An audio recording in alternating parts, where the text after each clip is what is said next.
तो दोस्तों स्वागत है आपका एक बार फिर से। देखिए आज की वीडियो में हम लोग बात करेंगे बायोसेंट्रिज्म वर्सेस एंथ्रोपोसेंट्रिज्म। ये क्या चीजें हैं तो समझने की बात है, क्योंकि देखिए जो आज का एडिटोरियल है यानी कि जो दी हिंदू का एडिटोरियल आया था उसमें बहुत सी ये इंपॉर्टेंट डिस्कशन हो रही हैं जिसे हमें समझना चाहिए एग्जाम्स के पर्सपेक्टिव से। अगर हम इसे देखते हैं तो काफ़ी ज़्यादा हेल्प हो सकती है हमारे एग्जाम्स के पर्सपेक्टिव से। तो देखते हैं कि ओवरऑल पूरा का पूरा मैटर क्या है, क्या एडिटोरियल में ऐसी इंपॉर्टेंट डिस्कशन हो रही जो कि हमें पढ़ना चाहिए। चलिए शुरू करते हैं। देखिए जब आप ये एडिटोरियल पढ़े होंगे, आई होप आपने देखा भी होगा, तो मैं आपको बताऊंगा, ये एक्सप्लेन करूंगा कि ये एडिटोरियल में क्या बातें हो रही। देखिए सबसे पहले तो ये ओवरऑल जो केस है, मतलब कि अगर पूरा जो इसका मतलब कि जजमेंट किया जाए तो देखा जाएगा कि ये बायोसेंट्रिज्म वर्सेस एंथ्रोपोसेंट्रिज्म है। बायोसेंट्रिज्म क्या होता है? देखिए बायोसेंट्रिज्म का मतलब ये होता है कि जितनी भी कह दिया जाए कि अर्थ पे एनवायरनमेंट में जितनी भी जो स्पेसीज हैं, मतलब कि उनके खुद के राइट्स हैं, ठीक है, जो कि एक तरह से प्रिवेंट कर सकते हैं जो ह्यूमन होता है, ह्यूमन बींग्स होते हैं, उनके द्वारा एक्सप्लॉइट ना किया जा सके उनका, उसे बायोसेंट्रिज्म कहते हैं। ठीक है, यानी कि पृथ्वी पे जितनी भी जो इंपॉर्टेंट क्या मतलब जितनी भी स्पेसीज हैं उनके खुद के राइट हैं, मतलब कि एक तरह से उन्हें एक्सप्लॉइट नहीं करना चाहिए ह्यूमंस के द्वारा, उसी को बायोसेंट्रिज्म कहते हैं। और जबकि दूसरा एक टर्म आता है एंथ्रोपोसेंट्रिज्म। ठीक है, ये बायोसेंट्रिज्म और ये एंथ्रोपोसेंट्रिज्म आपस में कॉन्ट्रेरियन है एक दूसरे के, यानी कि अगर आप बायोसेंट्रिज्म पे फोकस करते हैं तो एंथ्रोपोसेंट्रिज्म में नहीं कर सकते हैं, अगर एंथ्रोपोसेंट्रिज्म में करते हैं तो बायोसेंट्रिज्म में नहीं कर सकते हैं। एंथ्रोपोसेंट्रिज्म क्या कहता है? देखिए एंथ्रोपोसेंट्रिज्म ये कहता है कि पृथ्वी पे जितनी भी स्पेसीज हैं उनमें से जो ह्यूमन है वो सबसे ज्यादा इंपॉर्टेंट और सबसे ज्यादा सिग्निफिकेंट स्पेसी है, और उसको ये राइट है कि जितने भी और भी जो रिसोर्सेस हैं उसके बेनिफिट के लिए एक्सप्लॉइट किए जा सकते हैं। ये एंथ्रोपोसेंट्रिज्म कहता है। ठीक है, तो अब केस क्या है? देखिए ओवरऑल यहाँ पे बात हो रही है ग्रेट इंडियन बस्टर्ड की। ग्रेट इंडियन बस्टर्ड देखिए एक जो हैवी बर्ड होती है, मतलब कि एक तरह से इसका वजन काफ़ी ज़्यादा होता है, इसके कारण ये आसमान में ज़्यादा ऊंचे उड़ नहीं सकती है। और प्रॉब्लम क्या आती है? प्रॉब्लम ये आती है कि जो कह दिया जाए कि पावर प्रोजेक्ट्स जो होते हैं उसकी कह दिया जाए कि जो पावर लाइंस होती हैं, ठीक है, जो उससे ये टकरा जाती है, कोलाइड कर जाती है, ठीक है, कोलिजन हो जाता है इसका, तो इसी के कारण इसकी काफ़ी ज़्यादा एक तरह से डेथ हो जाती है। तो यहीं पे सुप्रीम कोर्ट ने जो अपना जो एक तरह से जजमेंट है, M K Ranjit Singh and others versus Union of India and others, क्या है? M K Ranjit Singh and others versus Union of India and others. ठीक है, तो इस केस में ये बात कर रहे हैं कि जो जो जो पावर प्रोजेक्ट्स की जो एग्जिस्टिंग लाइंस हैं, ठीक है, जैसे कि गवर्नमेंट ऑफ राजस्थान और गुजरात, इनको क्या करना चाहिए कि बर्ड डाइवर्टर्स इंस्टॉल करने चाहिए। ठीक है, साथ ही साथ जो एक तरह से जो अंडरग्राउंड पावर लाइंस जो कि एक तरह से अभी तक जो पेंडिंग पड़ी हैं उस पर कंसीडर करना चाहिए। तो ये इस केस में एक तरह से बात हो रही है। ठीक है, ओवरऑल पूरा केस तो मतलब कि नहीं पढ़ सकते, काफी ज्यादा लंबा हो जाएगा, लेकिन ओवरऑल जो मेन एसेंस है इस केस का ये बात कर रहे हैं। ठीक है, वहीं पे अगर मतलब कि अगर जो मिनिस्ट्री ऑफ पावर है उसने अपने एफिडेविट में ये बताया है कि मार्च 15 2021 की बात है, मतलब कि पहले की, तो ये कहते हैं कि जो ग्रेट इंडियन बस्टर्ड है, क्योंकि ये काफ़ी ज़्यादा एक तरह से हैवी होती है और साथ ही साथ ये इसका जो फ्रंटल विजन है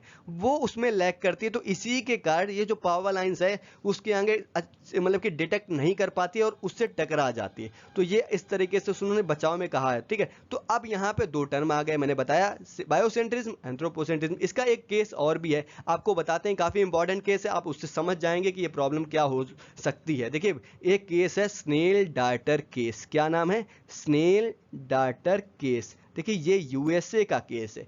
ये केस ओवरऑल ये है कि जैसे कि 1973 में क्या हुआ था कि जो यूनिवर्सिटी ऑफ टेनेसी थे वहाँ के एक बायोलॉजिस्ट डेविड एटनियर, उन्होंने एक स्पेसी डिस्कवर की थी, एक फिश की स्पेसी थी जिसका नाम था स्नेल डार्टर। ठीक है, मैंने बताया आपको।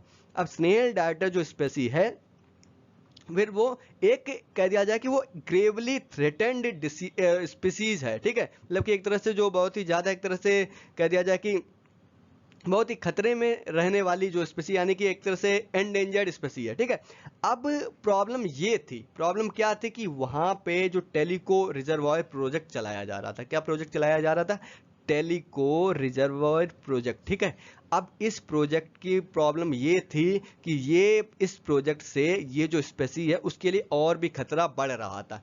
तो इन्होंने क्या किया, मतलब कि सुप्रीम कोर्ट में, जो यूनाइटेड स्टेट्स की सुप्रीम कोर्ट है, यूनाइटेड स्टेट्स ऑफ अमेरिका की सुप्रीम कोर्ट है, वहां पे केस चलाया। केस क्या था, टेनेसी वैली अथॉरिटी वर्सेस हिल। ठीक है, क्या, टेनेसी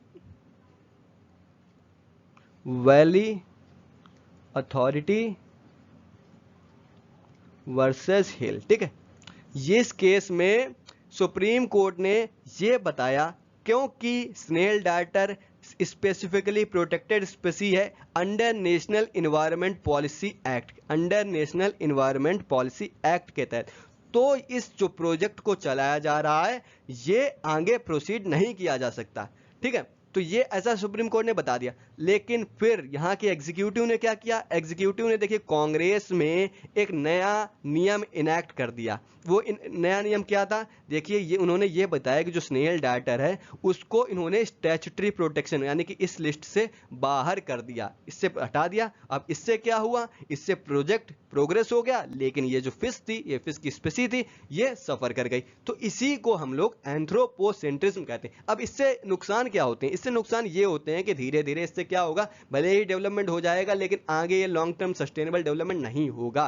क्यों, क्योंकि इससे बायोडाइवर्सिटी डिक्लाइन हो जाएगी, तो ये लॉन्ग टर्म में बहुत ही ज्यादा दिक्कत करेगा। अगर आपको बायो डाइवर्सिटी डिक्लाइन का कुछ एग्जाम्पल दें तो आप यह समझ लीजिए कि 50 साल पहले अफ्रीका में लगभग 4.5 लाख शेर हुआ करते थे, लायंस हुआ करते थे। ठीक है, लेकिन अगर अभी की बात करें वो महज 20,000 बचे हैं। कितने बचे हैं, मात्र 20,000। तो ये इसका मतलब आप यह समझ सकते हैं कि किस हिसाब से बायोडाइवर्सिटी डिक्लाइन हो रही है। ठीक है, तो ये प्रॉब्लम हम लोग देख रहे हैं। अब रिकमेंडेशन क्या है, देखिए जिस तरीके से आर्टिकल 21 यानी कि जो राइट टू लाइफ होता है, तो सस्टेनेबल डेवलपमेंट जो है उसी ने, मतलब कि एक तरह से जो सुप्रीम कोर्ट यानी कि जुडिशरी जो है उसने एक तरह से सस्टेनेबल डेवलपमेंट को भी एक तरह से आर्टिकल 21 का ही पार्ट बताया है। अब जब आर्टिकल 21 का ही पार्ट बताया तो यानी कि सुप्रीम कोर्ट सीधे सीधे यानी कि जुडिशरी है वो अपना